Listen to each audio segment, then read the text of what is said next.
So, as you guys can see, we are obviously now back in Phoenix. I was gone for a couple of days, celebrating Christmas, spending some time with my family, being back home. But obviously, we were recording off a laptop, and a laptop that only had two USB inputs. So, we had to use a laptop webcam. It was a whole mess, but I'm still, pretty happy with the content we were able to make, all things considered. But now, hopefully, getting back to some higher quality and just overall better videos. But, so hopefully, you guys do enjoy it, and just want to give you the update that, yeah, obviously, I'm back, excited to be back, excited to end 2021 strong and get into 2022 rolling and with some momentum and on a good note. But a couple of days ago, we covered the fact that Zven had signed a shiny new deal with Cloud9, locking him up with the organization until 2024. And this seemed kind of random and kind of weird. Obviously, Cloud9 just recently signed Berserker, who we expect to be there for the long term, hopefully, if all things go well. And they still have King on the roster as well. So I didn't really, and a lot of people didn't necessarily understand where Zven fit into this whole situation. I kind of talked about how I thought they would use him for internal scrims. Maybe they want to keep him as a backup option in case Berserker plays poorly or doesn't work out or gets homesick or doesn't adapt well to North America. But overall, I didn't really understand the move. It seemed kind of like an expensive backup option to a guy that, kind of already didn't work out with the team. I mean, yes, C9 and Zven did well, but the organization seems to want to take a step up from where they were with Zven in the past. So it seemed like, they were kind of ready to move on. But today we got some very, very big updates coming out about that whole situation. I have some sweatshirt fuzz on my face, and that's what we're going to be talking about today. So definitely drop a like if you guys do enjoy it. Subscribe, stay up to date on all my latest content. With that being said, let's get right into this. I was so excited to see that Cloud9 actually posted a video helping explain to us what exactly is going on. I talked about in my video how I hope they did that. I love transparency. I love actually hearing things from coaches, from general managers, from organizations. So I love the fact that C9 did this. And like I've been telling you guys, C9's growing on me. But they posted this video called New Year, New Coach, New Philosophy, how we built the 2022 Cloud9 LCS Academy roster, powered by Microsoft. And this was a video that got a lot of people talking for a lot of different reasons, but it does actually perfectly explain what is going on with Zven and the 380 carries that Cloud9 has in place. So let's see what they have to say and get this really, really good info.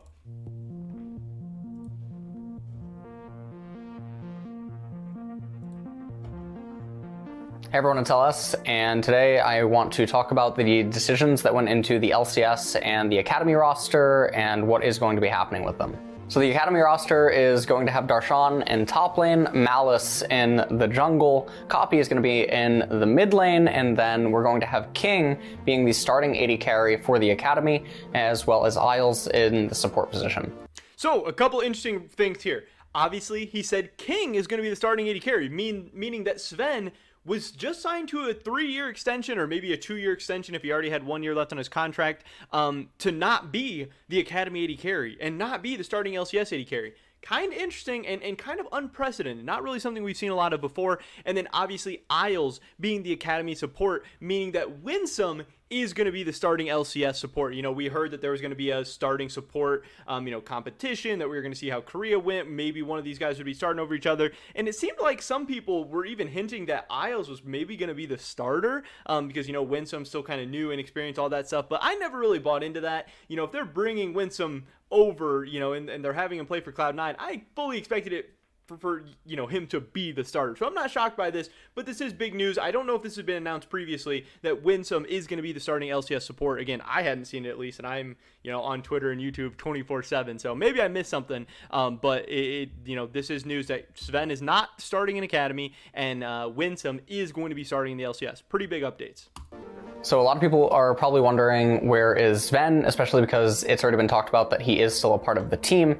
The issue is that Riot only permits the usage of 3 import slots when pulling from major regions. So that's kind of interesting.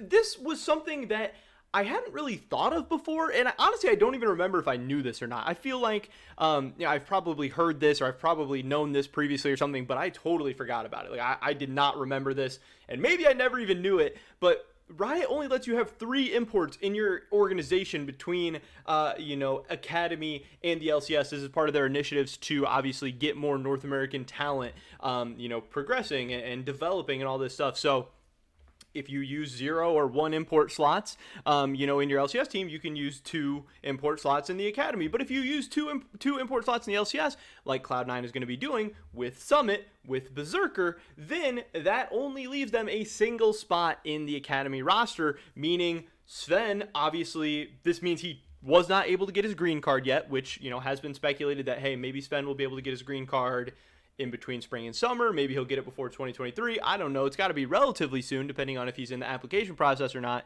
But yeah, kind of interesting stuff there. The fact that this whole, rule is thrown in there. So they're going with Malice as one of their imports. They have their 2 LCS imports, so there's just no room for Zven. And that is why all this is happening. So that actually explains a lot. And that was something that I hadn't really seen people tweeting about, talking about. Maybe I'm the only idiot who didn't know that, but nobody else was like saying it or telling us about it. So I don't know. It makes me not feel as stupid, and now we know. Now we're never going to forget that one again. So what ends up happening here is we have obviously Summit and Berserker on the main LCS team, which leaves us only one position remaining for the academy team. We thought it is most valuable to have Malice be on the team and actively be practicing and playing even in the matches and whatnot, and just actively playing League of Legends in some facet competitively. And so what is happening is Zven will be playing the majority of scrims with the academy team, the internal scrims that end up happening, as well as the scrims versus the LCS team, and Zven will be playing more actively than King.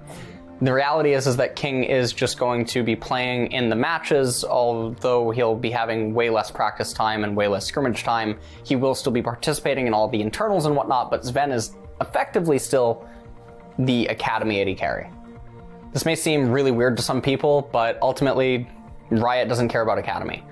And because they don't, all that we care about is making the best version of the Cloud9 team that we can possibly make. And so in order to do that, it's important that we have both Malice and Zven on the team, as well as all the other members joining the team that we can have.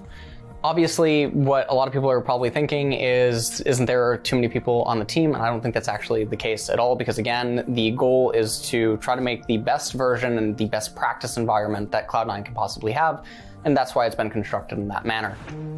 So I think this is super, super interesting. Now, like he said, is this too many people? We'll find out. We'll see how well they're able to manage it and all that stuff. But again, like I was saying previously, I think it does give them very, very valuable, in-house practice environment in scrims and all that stuff. And like Ellis is saying, Zven is going to be playing in a large majority of these. And obviously at points in his career, and even in pretty recent points in his career, Zven has been a world-class AD carry. Maybe he's not the best AD carry in the world, but, he's been in forms previously, and even recently, like I said, he just got out of groups at this past Worlds where he can compete with, pretty damn good, maybe not the elite level of AD carries, but, maybe that next step down of AD carries in the world. And having a guy like that on your roster for Berserker to practice and scrim against, and for, Berserker and Winsome to go up against Isles and Zven in practice and go up against all of them, and then still having King there as well, who is super, super good. And not only does it create this awesome practice environment for Cloud9, it also gives them some very, very valuable assets. Zven is still a very good player who they are potentially going to be able to sell off to some European or North American team at some point in the near future.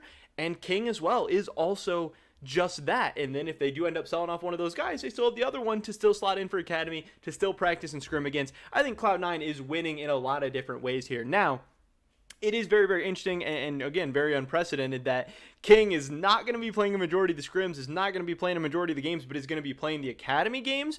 And we'll have to see how that works out. But I do love that Cloud9 is getting creative and working within the rule set, but not just being like, oh, hey, Zven, sorry, Cloud9 only gives us one import slot in academy, so I guess we have to get ready. No, they're going to make this thing work. They're going to put in extra effort to even make things work for their academy roster, to even make the best decision they think possible for their internal scrims. And to me, that's a very, very good sign. I think that's an awesome decision by LS, Cloud9, Jack, all the guys over there.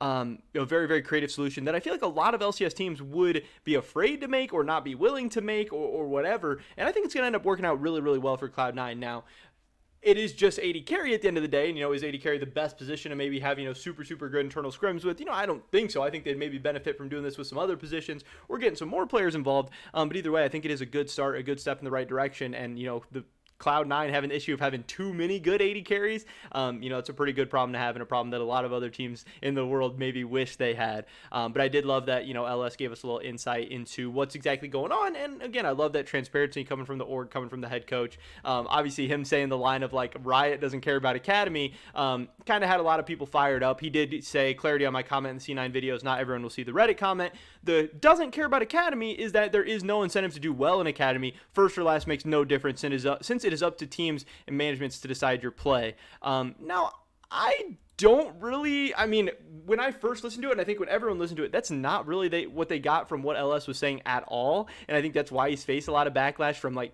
Kelsey Moser saying Riot doesn't care about Academy because they won't let us start our multi-time worlds attending import AD carry in an NA development league. And I think this is a way a lot of people took the comment. Now, LS getting a little defensive. I don't really think, I think he said something dumb and he's trying to like back it up, and kind of backpedal on what he said, and trying to make it sound better. But I think he should just kind of own up to it or whatever. But hey, maybe he really did mean something different entirely. I don't know. Again, that's not how I took it. That's not how a lot of other people took it, but that doesn't necessarily mean that we're right and he's wrong necessarily. But that's just kind of my gauge on the whole situation. Either way, a very, very spicy line from LS. Riot doesn't care. But that is pretty much it for this video today, guys. Somebody drop a like if you did enjoy it. I would appreciate it so much. Leave a comment down below. Let me know what you think about this C9 roster setup. Do you think it's going to work out? Do you think it's a good idea, or do you think it's a horrible idea? I'd love to hear your guys' thoughts and opinions. Subscribe, tip today, and all my latest content. Hope to catch you guys in the next one. But until then, peace.